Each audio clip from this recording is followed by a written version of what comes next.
Well, good morning. Good morning. It's good to see everybody at 8 o'clock in the morning on day two of what's been a fantastic symposium, and I congratulate all of the team members for their wonderful efforts at putting together such a great conference. So today I'm going to be talking to you about PMI's Pulse of the Profession, titled The High Cost of Low Performance. But before I get started, in the spirit of full disclosure, you should know that I was born and raised in Philadelphia, Pennsylvania, which makes me a die-hard Cowboys fan. And from over the course of my years, I've come to learn that there's a certain rivalry that exists among a certain couple football teams. Say it ain't so. So, I am willing to set that rivalry aside today. If you will join me in the same, we'll have a good day. It's not too late. It's not possible, is it? No Giants. It's not, always that one Giants fan two that have to ruin it for everyone else. All right, I'll do that. More Giants fans than Cowboys fans these days. Okay, so what I wanted to do as I got started was to just define some terms for you that I'll be using throughout the presentation, terms related to the pulse of the profession, so that you have some context relative to some of the things I'm going to be talking about and some of the data that you're going to be looking at today. So terms like high-performing organizations, low-performing organizations, mature organizations, and strategic initiatives. And there's a lot of data behind all of those terms, and I would encourage you, if you haven't had the opportunity to visit the PMI.org website, please do so. Click on Pulse of the Profession, and you can download a free copy of the report. Just a quick aside to introduce myself. I've been with PMI for about 18 months. Prior to coming to PMI, I spent about 20 years in higher education. And in my role at PMI, I provide oversight to our academic and educational programs group, which is really responsible for our academic research function, curriculum and teaching, global accreditation, our education foundation. And I have found PMI to be a wonderful environment, and coming out and meeting chapter members and leaders and professionals, I continue to be amazed at the passion that all of you have for the profession and for advancing the profession. So let's get back to the high cost of low performance and defining some of the terms. So when I talk about high-performing organizations, I'm talking about those organizations where 89% of projects, on average, okay, 89% of projects, on average, meet original goal and business intent. Okay? When I talk about low-performing organizations, I'm talking about organizations where 36% of projects, on average, meet original goal and business intent. 36%. Okay. Mature organizations, as defined in our Pulse study, are organizations that have embraced standardized project, program, portfolio management practices. They have mature talent development programs in place at their organizations, and they align their projects and programs to strategy more than their counterparts do. Mature organizations always also embed project management into the enterprise and oftentimes have a PMO in place, okay, at their organization. So that's mature organizations. When I talk about strategic initiatives, I'm talking about those projects and programs that are really meant to change or transform your organization. Okay? Strategic initiatives. At PMI, we believe that all strategic change happens through projects and programs. Think about it. Think about your own experiences in your organizations. So strategic initiatives are those projects and programs that are designed or meant to change or transform your organization, as opposed to projects and programs that are meant more to run the business, which are still important, right? It's still something we need to do day in and day out to get our jobs done and ensure that our businesses continue to thrive and compete. PMI. Just want to give you some background on PMI. Many of you I know are connected to PMI in some way, shape, or form, either through a chapter, as a member, as a PMP. PMI is the global not-for-profit leader in project, program, and portfolio management. Through the end of May, we had over 450,000 members, 620,000 credential holders in over 196 countries around the world. As many of you are aware, again, BMI is a global organization that supports project management professionals and also supports organizations from both the public and the private sector. We also have a focus on the academic area and fund a number of scholarships and research grants that are designed to advance the profession. And finally, we're always looking forward and trying to understand what's next in terms of emerging trends in the profession. And we work hard to understand what those trends are and ensure that we're providing the content, the resources, the support that the next generation of project managers need to be successful in the changing and dynamic workforce. I mentioned that we have stakeholders in 196 countries around the world. We are a globally diverse organization, and from this slide you can see that we have offices located throughout the world so that we have local people who can support our stakeholders in their local communities and ensure that we're addressing the needs that they have in their particular market. Now, when we talk to practitioners, they tell us one of the main reasons why they seek us out is for knowledge and networking opportunities, for professional development, for credentials, of course, right? Organizations tell us that they seek out PMI because they recognize the value that project, program, and portfolio management brings to helping organizations achieve their business objectives. And academic institutions partner with us because they have an interest in research and advancing or creating and advancing new knowledge in the field of project management and accelerating the teaching of project and program management at the college and university level.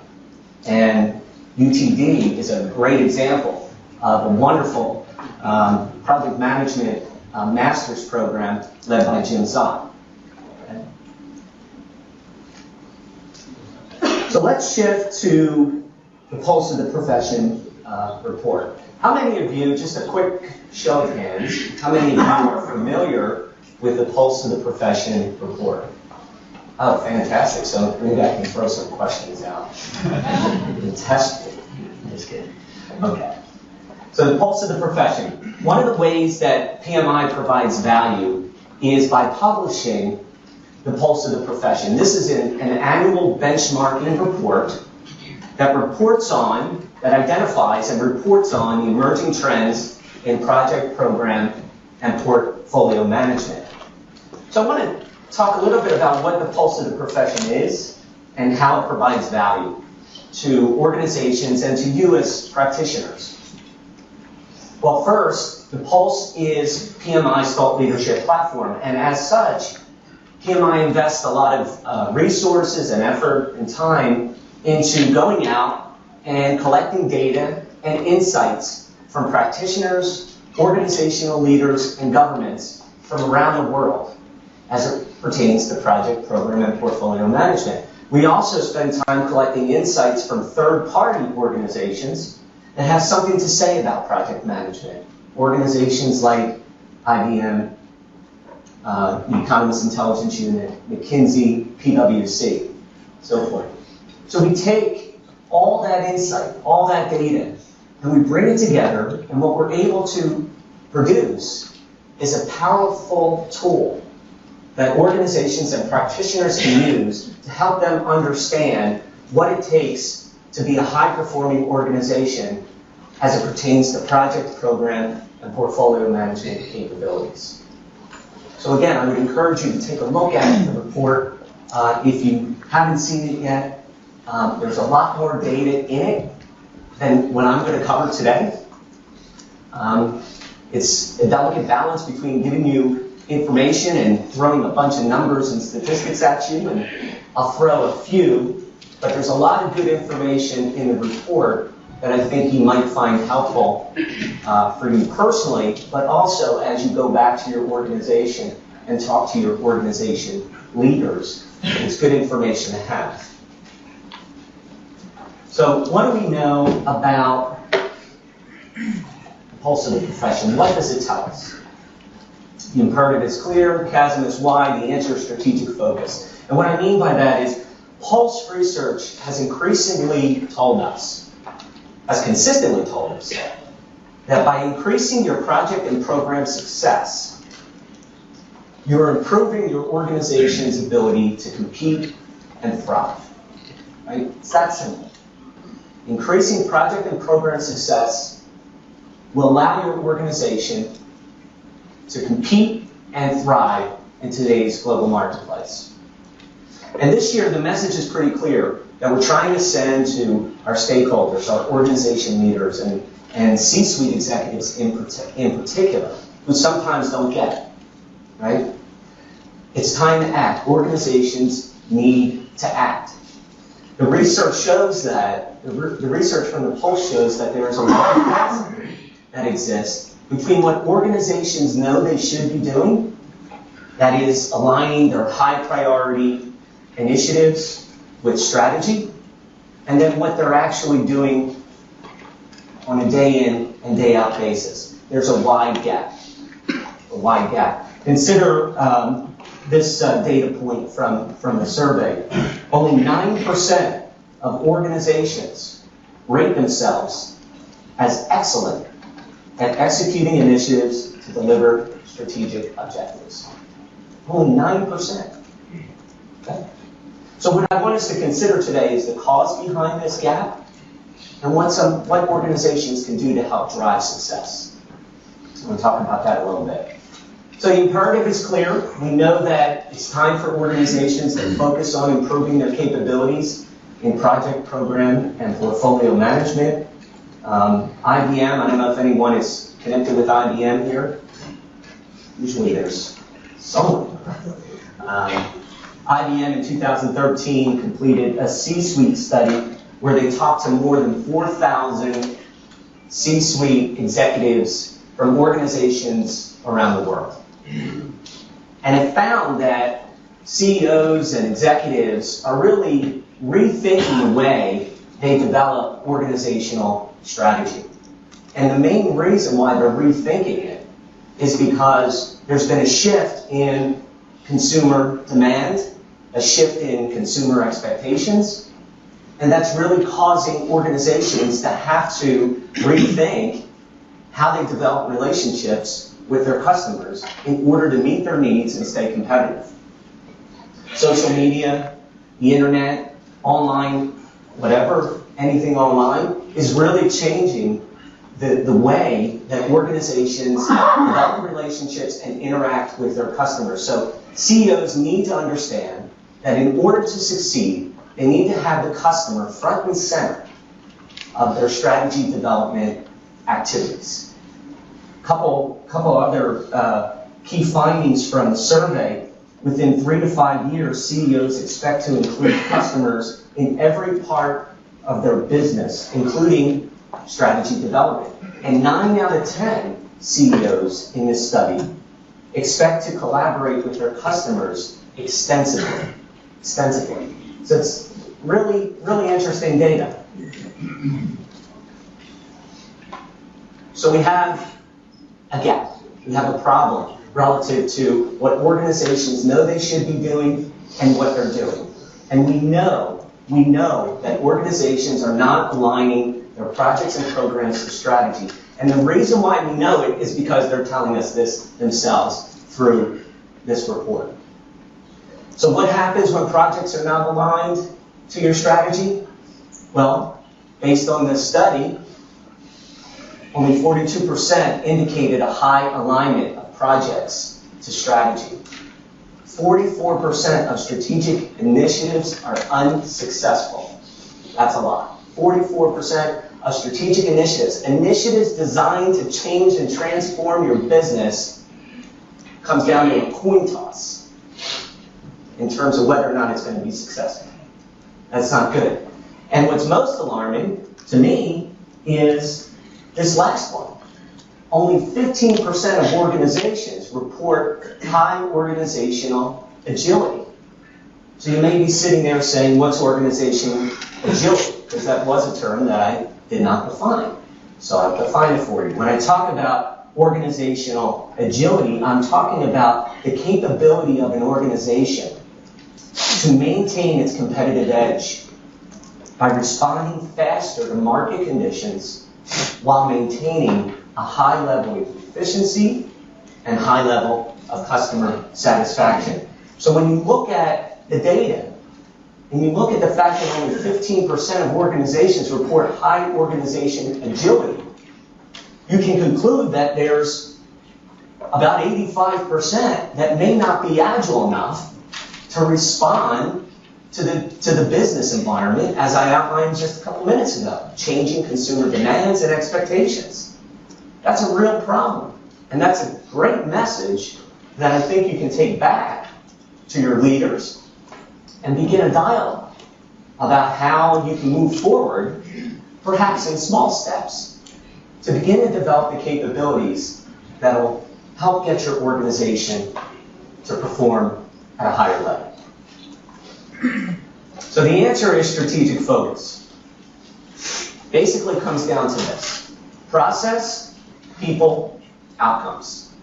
Process, people, and outcomes, PPO. I'll throw out another term, for project management. PPO. Process, people, and outcomes.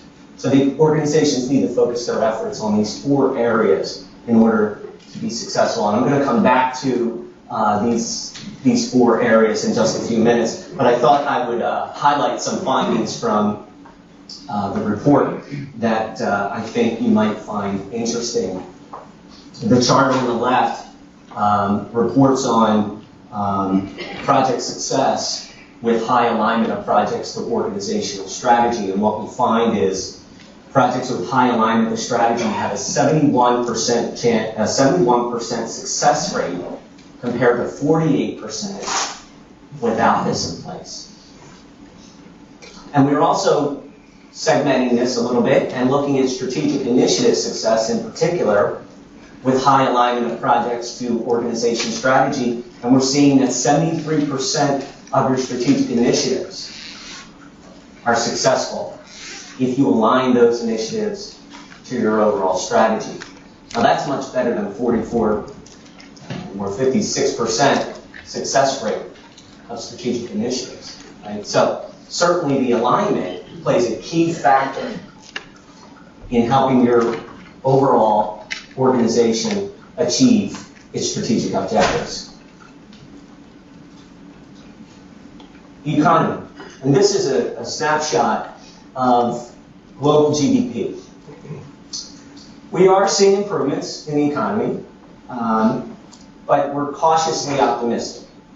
Global GDP at the end of 2013 was 2.9%. It is forecasted, again, global GDP, is forecasted to come in somewhere in the neighborhood of 3.5% in 2014. Okay? So again, cautiously optimistic. We conduct an annual survey, an economic snapshot survey every year, and what executives and leaders are telling us in organizations around the world is they're feeling better about the economy in their respective country or region of the world, and they're beginning to move forward with some project execution and implementation activities. Consider that the percentage of organizations reporting that projects that were previously delayed or canceled because of the economy, those projects are now starting up and moving into the implementation phase. It went from 14% at the end of 2012 to 23% at the end of 2013. So there's a good indicator that things are starting to move. But as you know, it's fragile. The economy is fragile, and there still is a great degree of caution out there. We continue to live in a volatile, uncertain, complex environment. So now's the time for organizations. Remember what I said earlier, the message is clear. Now's the time for organizations to take action and ensure that they're developing the capabilities that they're going to need to be successful. If not now, when? Right? If not now, when are they going to do it? So that's our message to organizations.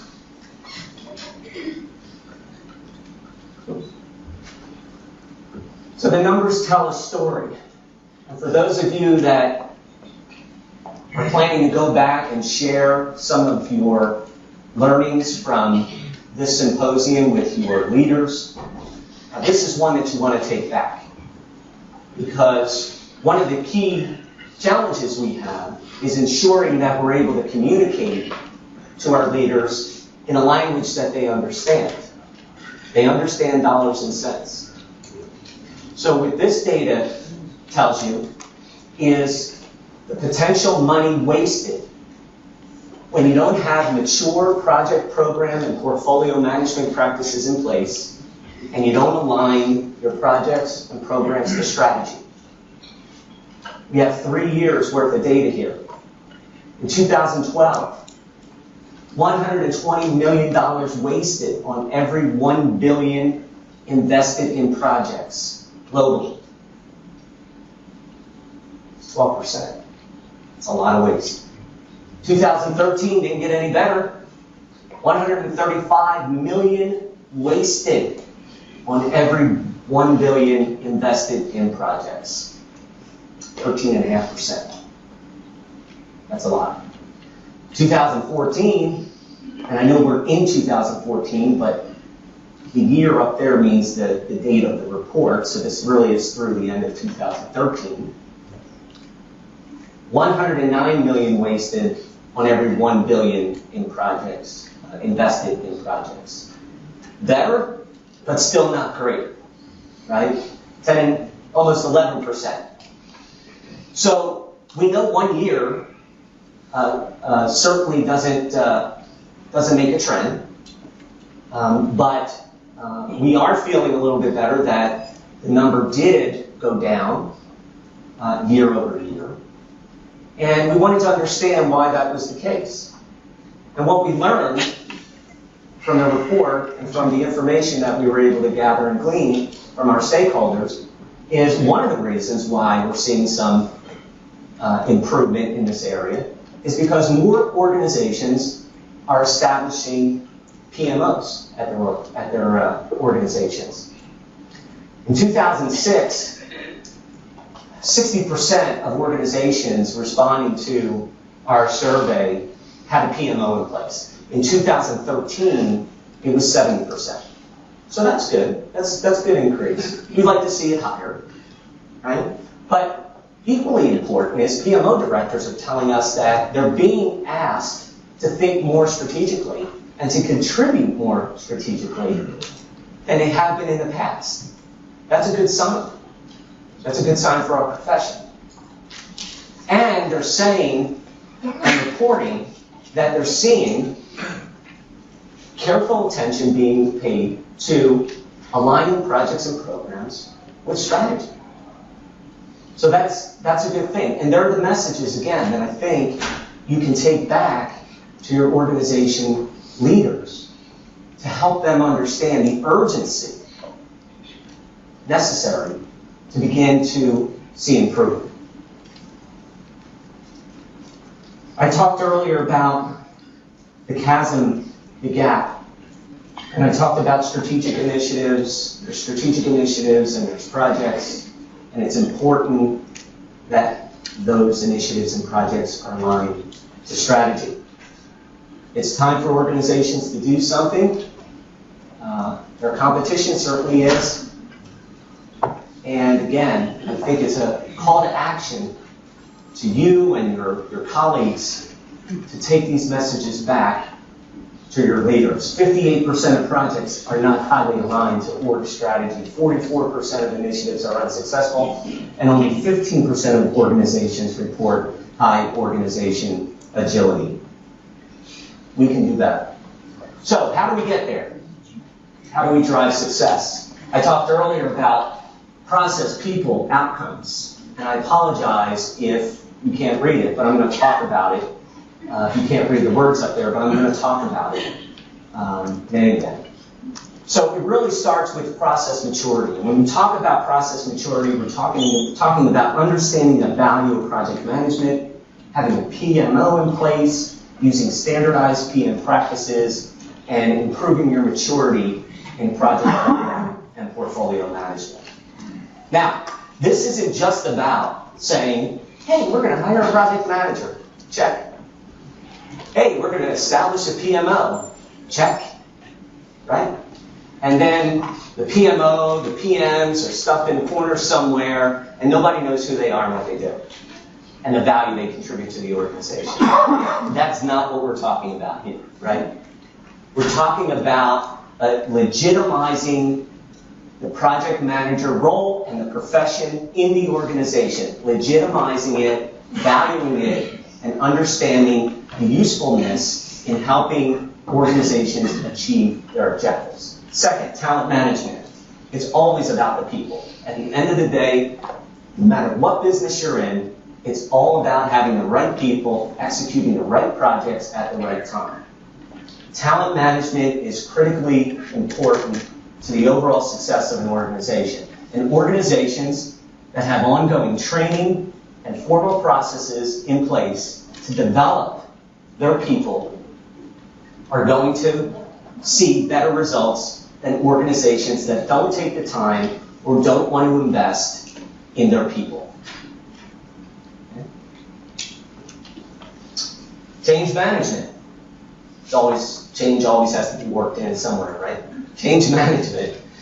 Having effective change management in place and executive sponsors who are actively involved. We know that one of the main reasons why projects fail is due to poor executive sponsorship.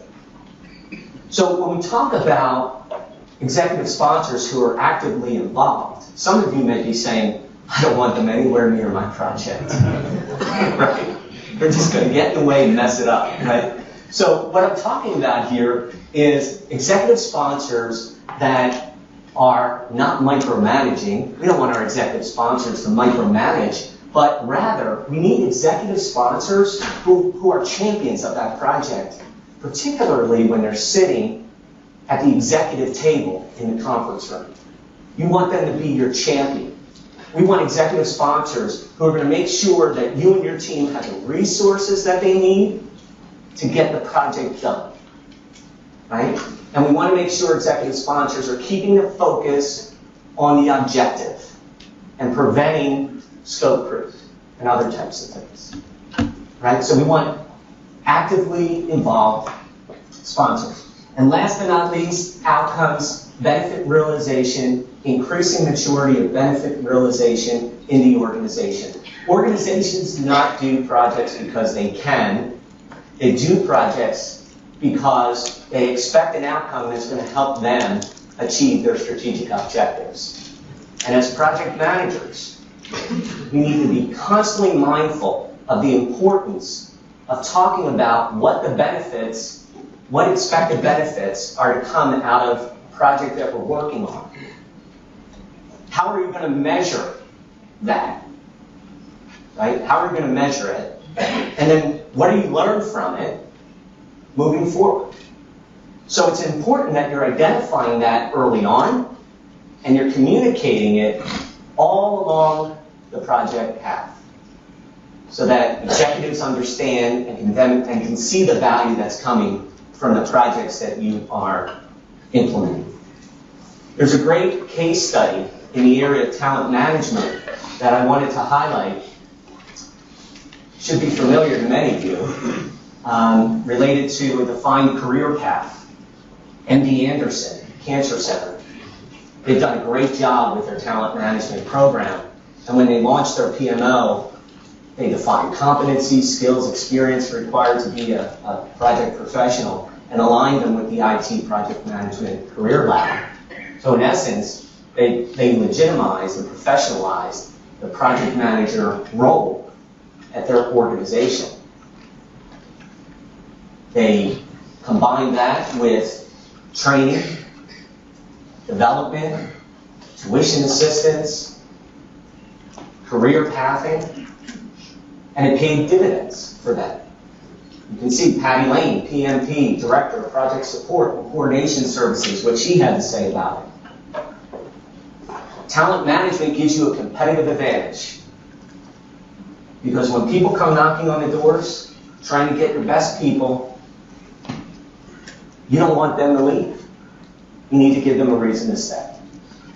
And having a talent management program in place, again, that addresses all these areas is key. It wasn't easy. It takes time. It's not going to happen overnight. It's not a walk in the park by any means.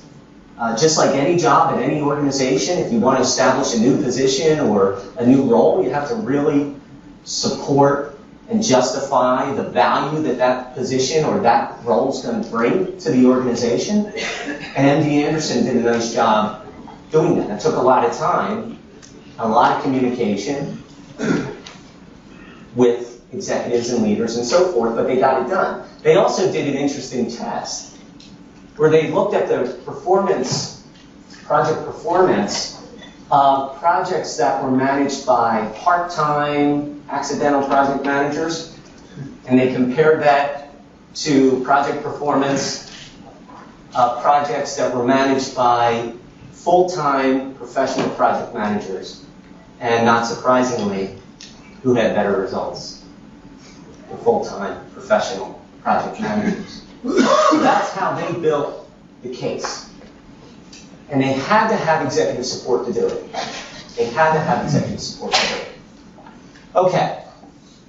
A couple of years ago, PMI did a study with the Anderson Economic Group to understand the size of the profession. And we found that by 2020, there would be about 16 million new project management roles added globally. So when you talk about talent management, you need to get serious about it because there's a lot of opportunity out there. And if you're going to keep and retain the best people, you need to have a plan in place to do so. High demand comes high salaries. So a quick aside from the topic of talent management per se, but I want to talk a little bit about our annual salary survey. I don't know how many of you looked at PMI's annual salary survey. All of you should, right? Take a look at it. The median annualized salary for PMPs recorded in the survey, now this is across all countries, roles, experience levels, was $88,400. We know that PMP holders earn upwards of $15,000 more in certain countries than non-PMP holders. And in the U.S., median salary for PMs can exceed $100,000. Okay? So that's good news for the profession.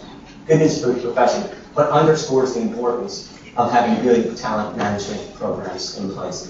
Let's look at another case study from our friends at NASA. Great organization there. NASA has a philosophy basically along the lines of capability drives performance. And one of the ways that you increase and improve capability is through hands-on project experience. So NASA created their Project Hope program. Now this is a program that's really focused on the next generation of project leaders. and it involves allowing less experienced team members to run a project from beginning to end. And what they're doing is they're taking their high potential people, they're identifying them in the organization, and they're putting them into a position where they can improve their capability through hands-on experience. They have executive sponsors that they have to interact with, they have stakeholders, just like any other project that you would manage.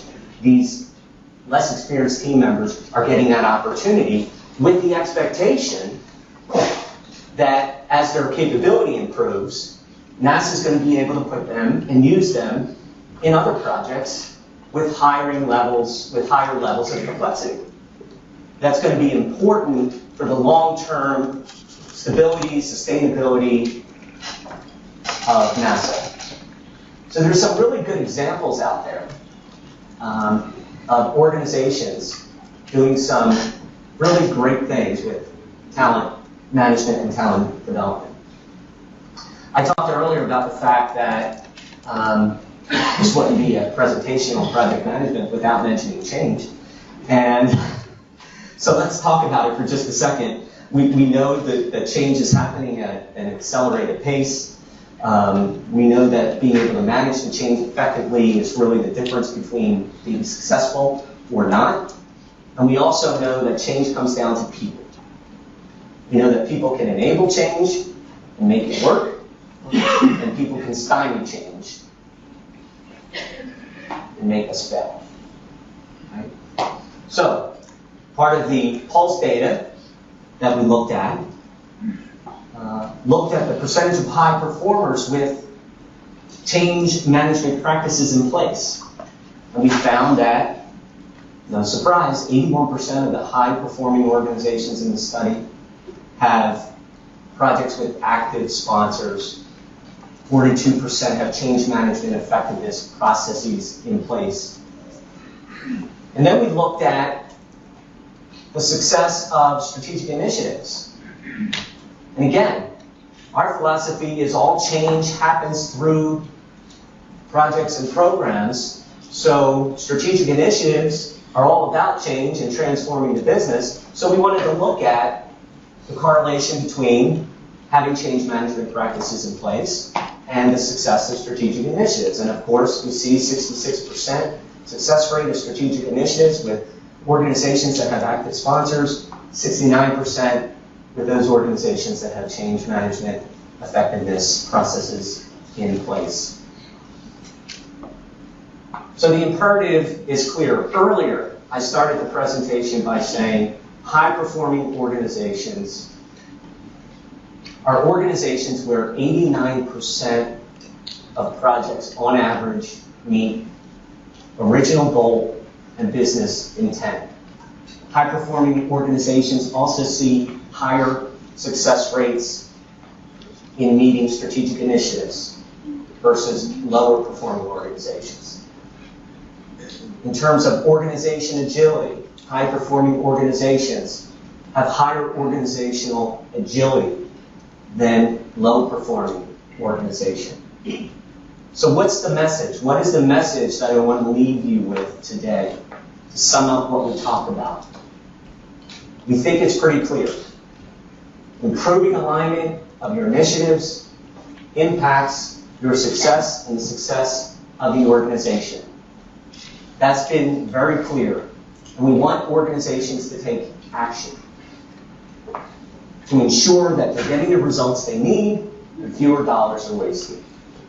So to increase success, process people outcomes, maturing your project program portfolio management capabilities is key, managing and developing your people, creating a culture receptive to change, and last but not least, measuring and communicating the benefits so that you can ensure that you're getting the value that you're looking for out of your projects.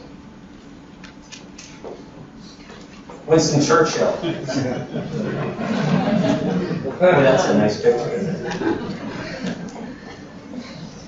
So, However beautiful the strategy, you should occasionally look at the results. Well, Mr. Churchill, that's not going to fly in this audience. Right? That's not going to fly. You should occasionally look at the results. So I would like to add a friendly amendment to Mr. Churchill's quote and say, however beautiful the strategy, you should always look at and learn from the results. Thank you for your time.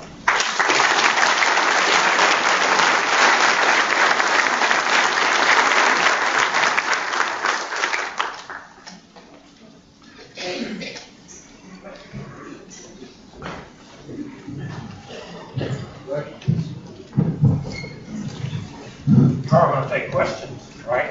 Yes. It depends what the questions are. I have a question. Yeah, right back here. First off, excellent presentation. Really appreciate it.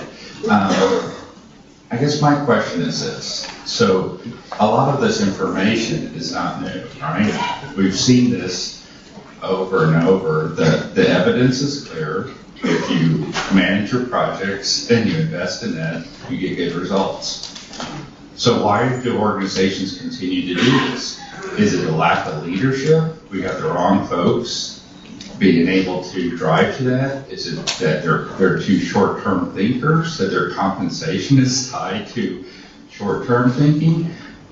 The profit, why is this happening? Why do we have leaders? Or is it lack of strategy? No, I think it's a great question.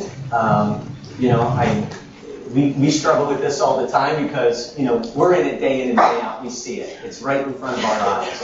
And we don't get why executives don't see it. So it's a multi-pronged approach.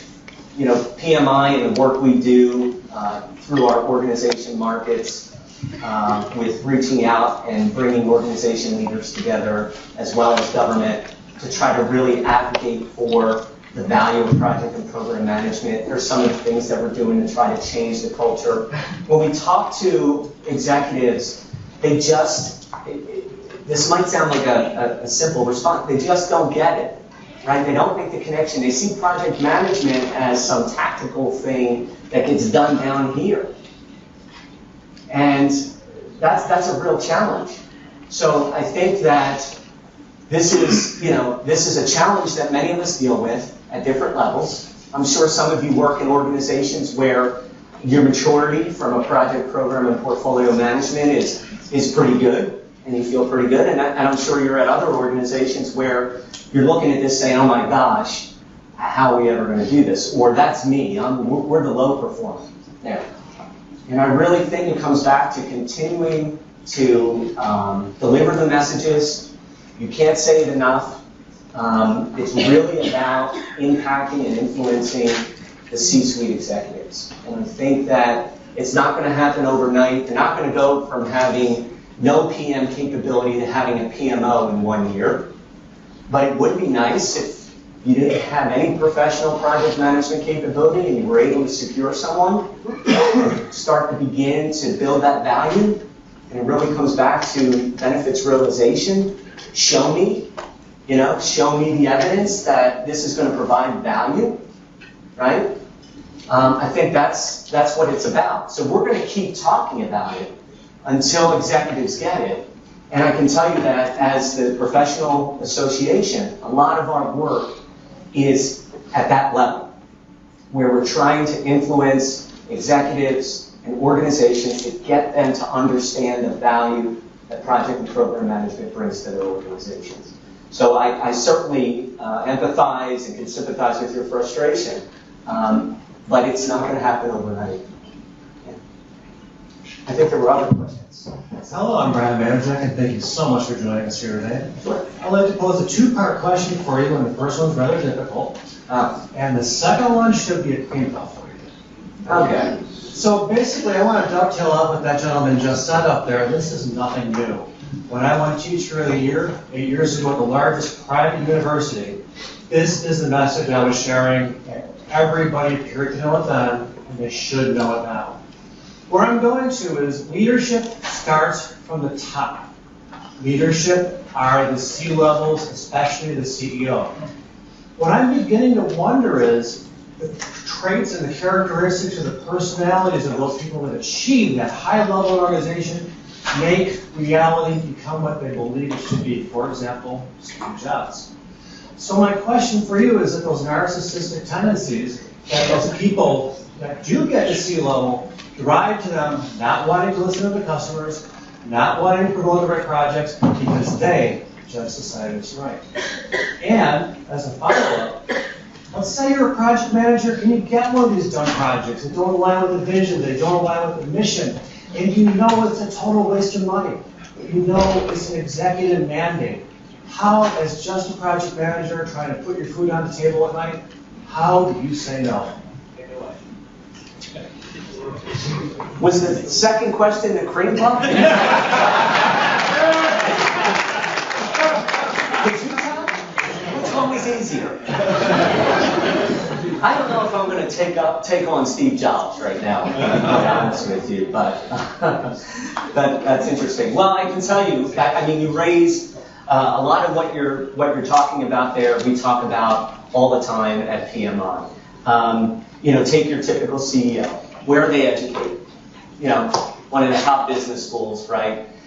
We know that business schools, some of the top business schools, they talk a lot about strategy development. They talk a lot about it. There's their, you know, formulas for success. They're all out there. Every consulting firm has their own formula for developing strategy and executing strategy. And very few of them talk about project and program management and the role that plays in executing the strategy, right? If you read the literature, what you're going to find is everyone's complaining about the fact that we have these great strategies, but we can't get them implemented. Oh, really? And we're over here saying, we know how to do that. We know how to do that, right? And you're right. Those personalities are tough to crack. They're tough to crack. Again, I think it's working up within your organization. We're trying to attack it from a top-down perspective.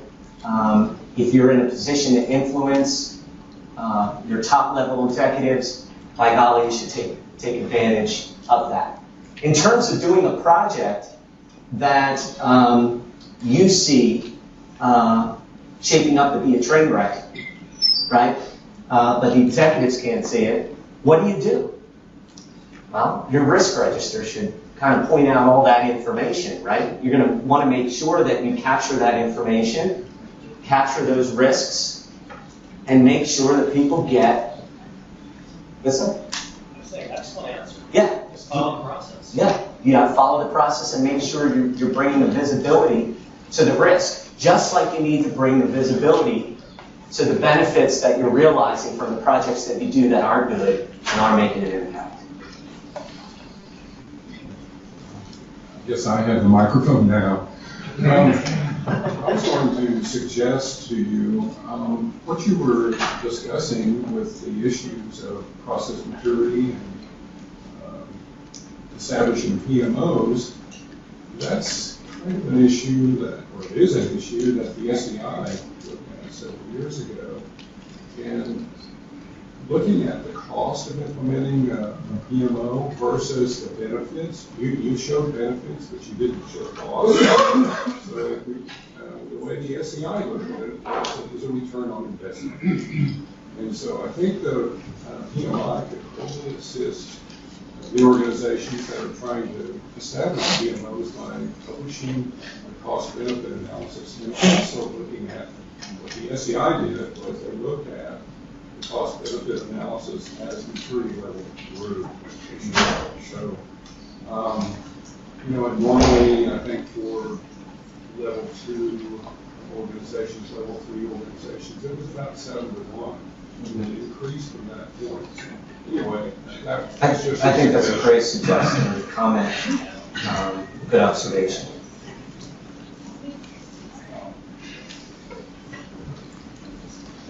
Go ahead. I know you raised it earlier. Yes, sir. You talked about how increasing PMOs and project management abilities will increase the competitive edge in the marketplace. What are some of those strategies? I mentioned this to our CEO a few weeks ago, and he kind of latched onto that idea, so he asked me. So I'm now going to ask you, what are some strategies that I can give to a marketing department, to a CEO, for really indicating that the PMO could increase our competitive edge in the marketplace? Okay. How would you describe the current level of capability at your organization right now from a maturity standpoint? I mean, If I were going to do a scale of 1 to 5, I'd say about a 3. About a 3. So there's some recognition that project management is a valuable tool to help drive business objectives, right? Well, PMO, think about the training capability that comes with PMOs and ensuring that there's a consistent approach and a standardized approach to how you do everything so that you don't have competing priorities or competing methods or processes within your organization, right? They're going to help with project prioritization, which we know is one of the key things that you need to be doing. Everybody's got a lot of good ideas. There's a lot of competing projects on the table. How do you determine which ones you're going to fund? That's the key. You got to ensure that the projects that are most important to the organization achieving its strategic objectives are prioritized as such, right? And that might mean making some decisions that might leave some people unhappy because their project, their pet project is not going to happen because you determined this. I think a PMO can help in that area. And that, I think, is where you derive a lot of benefits with the project prioritization. Of course, making sure everything's happening the way it needs to, using consistent standards, practices, tools, templates, right? And then showing the benefits. And how can you market that to increase your competitive edge? So we've got competition out there. We want to sell, but this is how we do project management. What are some ways to sell that to the marketplace? Sell your approach to project management, or so when you go to your customers telling them that this is our approach, this is our model, this is what, well, I'm going to ask someone else to answer that question. Does anyone have any ideas for this gentleman? How you would market to a client or customer about the fact that you have project program portfolio capabilities that's going to help you do the job better than someone else. Use success stories. Give them the percentages. Tell them cost benefit analysis. What else? Use success stories. Success stories. Which marketing department involved?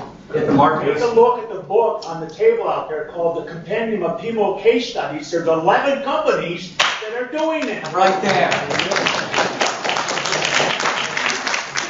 Thank you, sir. See, I knew the answer. I wasn't going to try that.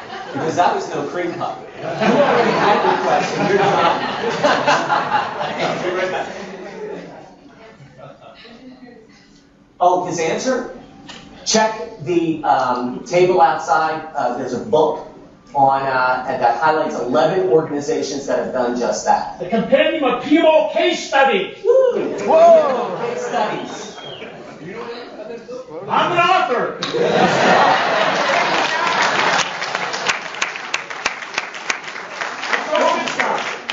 Full disclosure. I love that. That's the. Okay, Jim has a question. He gets that. She might be my charter to study about every year. And I remember one was a colleague in Canada did a $1 million study, and the result was more study. And studying all the data here, what is the mechanism be in my head for following up on these? Trying to come up with some kind of action plan. What is the organization? Yeah, that's an excellent point, Jim, because you're right that I think sometimes you can face criticism when you're doing research and you come to the conclusion, the research comes to the conclusion that you need to do more research, right? So you're like, okay, great. It seems the numbers don't change a lot. Right. So what's the action? So some of the things that we've been doing is we've been incorporating into our thought leadership series, and we've published a number of, PMI's published a number of articles, white papers, case studies, where we've taken the research that Jim is referring to, and we've translated it to practical application. Okay, so that so that it's something that you can actually use to help support efforts at your respective in your respective organizations. So one of the things I would encourage you to do, again, is visit the site, pmi.org. There's a thought leadership page that contains many white papers, case studies, and other types of good information that takes the research that we've done and applies it to real practical examples. And we're continuing to do that. I oversee the academic research area, as I mentioned earlier, and one of the biggest complaints we get is, oh, you have all this great academic research out there, Project Management Journal, and you go to research conferences and you hear about all this great research, but how can I use it? How can I use it? So we're continuing to look for ways that we can use it in a way that's going to provide value to you. So we want to make sure we're providing value to you and supporting your needs. And like I said, that's some of the things that we're doing, Jim, with the research that we funded. Yes. Yeah, I'm real interested in what constitutes all that wasted money for $1 billion. It's always over 100 million. Is there anything that's very egregious? Is it the most egregious example? Is it just the lack of a mature PMO organization, so people are reinventing the wheel? Is duplication of effort? Or is it projects that are launched and abandoned because the strategy has changed in an organization? It's definitely some of that, the latter that you just talked about. But the other piece, the former, is we look at project failure rates, and we apply a formula to come up with a dollar amount. Okay, I could share the formula with you offline. But yes, where we see project failure is the lack of a mature project program capability, communication, right? Poor communication, stakeholders aren't really engaged, executive sponsors are not engaged. Again, one of the biggest, two of the biggest reasons why projects fail. I told you one is poor executive sponsorship. So if your executives are developing this beautiful strategy and they open the boardroom doors when they're finished, and ta-da, a halo effect comes out, and you have this beautiful strategy document in front of you, and then they just give it to the department unit head and say, okay, now go make this happen, and that's the last they want to hear about it. Those projects are not going to succeed. The second is poor requirements management. Right? So the requirements are not thoroughly vetted, they're not thoroughly defined, they change, right? And you have a recipe for failure there too. So that's some of the key drivers behind that, as well as your strategy changes midway, and you're completely off the track, So you have to, Mike, PMI's been incredibly successful at penetrating the IT department and the software development industry. But how is it doing it, gaining acceptance in the other functions in the organization? That's a good point. And what I'll point to is oftentimes we get a question about the pulse saying, is there any data that talks about industry performance? Do you see any industry that performs better than others as it pertains to high-performing organizations? And this is what I can tell you, that high performance is really about maturity, okay, not industry.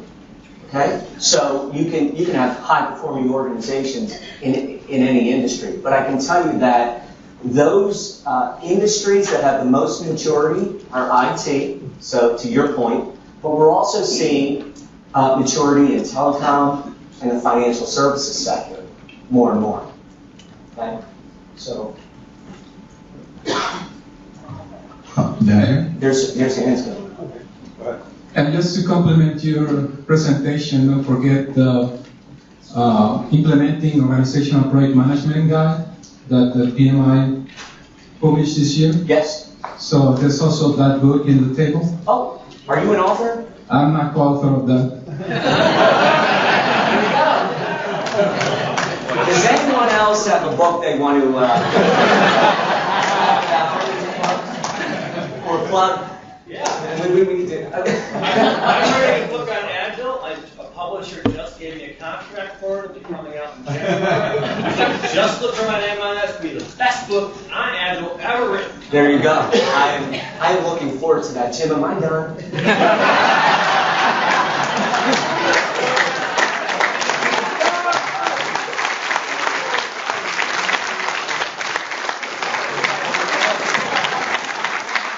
Ponder the dilemma of acres and reams of data and what the heck does all this stuff mean? Because Tableau's not getting any results, and never have, they're still not sure about it. So, to help your headaches, take the glasses, they don't leak, they hold the liquid of your choice. Liquid alcohol. Thank you very much. Thank you.